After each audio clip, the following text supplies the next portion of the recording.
पापा के लिए उसके मन में नफरत के अलावा कुछ न था। 24 साल की हो चुकी नेहा ने आज तक एक भी वैलेंटाइन दिन नहीं मनाई थी, जबकि उसकी क्लासमेट स्नेहा तो हर साल अलग अलग लड़कों के साथ वैलेंटाइन दिन मनाती थी। खैर, आज नेहा सुमित से शादी के वक्त सबसे ज़्यादा खुश थी कि आखिर इस बेहद सख्त, कड़क और अनुशासित पापा से छुटकारा तो मिला। हमेशा ये ना करो, वो ना करो, ऐसे कपड़े ना पहनो, लेट नाइट पार्टियां ने नहीं जाओ, लड़कों से दोस्ती ना करो, आज तक एक स्मार्टफोन तक खरीद कर नहीं दिया।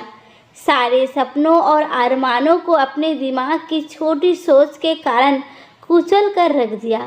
अब मैं सुमित के साथ सारी दबी इच्छाएं पूरी करूंगी। सुमित और नेहा पिछले सालों से एक ही कॉलेज में साथ साथ पढ़ते थे और एक दूसरे को अच्छी तरह जानते थे। एक दूसरे की पसंद नापसंद का अच्छे से ख्याल रखते थे।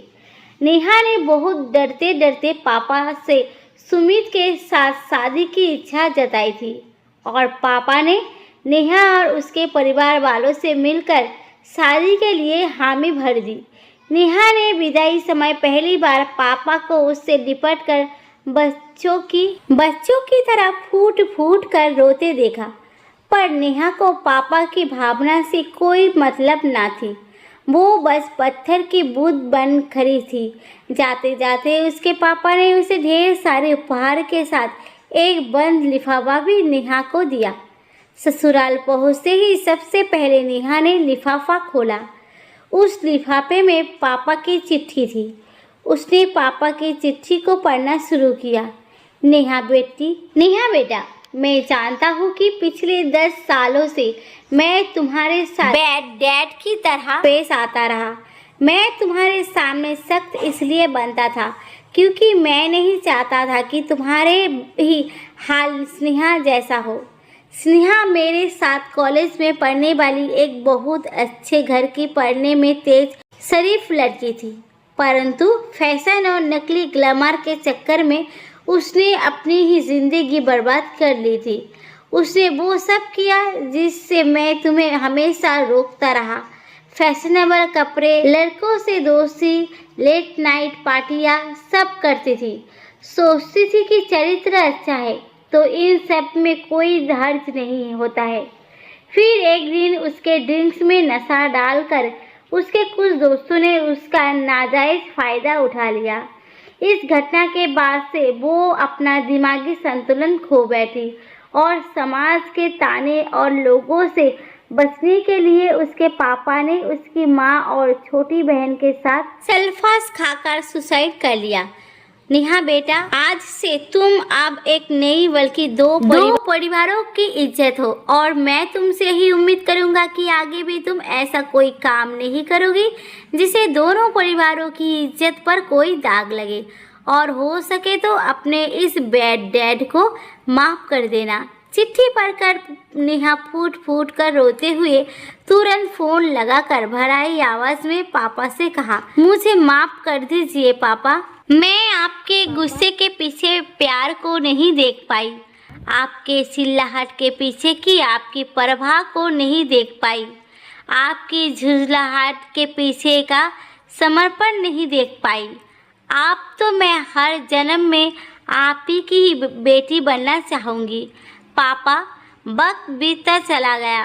पूजा को ससुराल आए लगभग 1 साल होने को आया, मगर ऐसा कोई दिन ना था जिस दिन उसने अपने पापा को याद ना किया हो।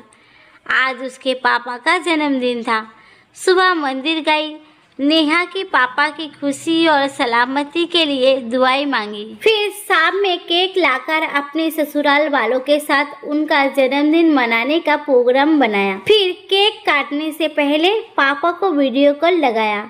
उधर पापा मम्मी के साथ उदास बैठे थे। नेहा उन्हें देखते ही चहक के बोली, happy birthday to you my sweet papa. पता है पापा, यहाँ मैं आपके डांट, आपके गुस्से को हर दिन मिस करती हूँ। यहाँ सारे लोग मुझे बहुत प्यार करते हैं, स्पेशली सासू माँ।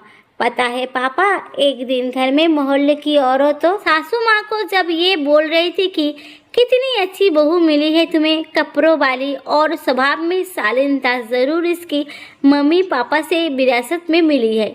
आजकल की लड़कियों में कितने संस्कार अब कहाँ मिलते हैं। आपके लिए ये सब सुनकर पापा मेरा सर फक्र से ऊंचा हो गया।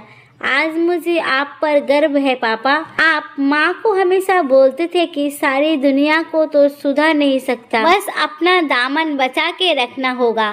जानती हूँ पापा, और महसूस भी किया है मैंने कि आजकल लड़कियों के लिए बॉयफ्रेंड बनाना, ड्रिंक्स करना, लिव इन रिलेशनशिप रहना और ट्रांसपेरेंट ड्रेस पहनना फैशन सा है, पर आपने एक सुरक्षा कवच बनाकर मुझे इन बुराइयों से बचाए रखा। आपको पता है पापा, जब मैं यहाँ बीएड का एग्ज़ाम पास कर टीचर बनूंगी ना, तो बच्चों को यही सिखाऊंगी कि डैड के तेज गुस्से के पीछे का प्यार महसूस कर सको तो कर लो। ऐसा ना हो कि बाद में सिर्फ पछताने के सिवा कुछ ना रहे। दूसरी तरफ पापा के होठों काँप रहे थे। वो बोल रहे थे कि आंखों से लगातार आंसू लिए मुंह से अपनी नेहा बेटी के लिए खुश रहो, भगवान करे तुम्हें मेरी उम्र और खुशियाँ लग जाए बेटा। दोस्तों, कहानी अच्छी लगी तो लाइक करें, कमेंट्स करें और मेरे चैनल को सब्सक्राइब करना ना भूलें। धन्यवाद।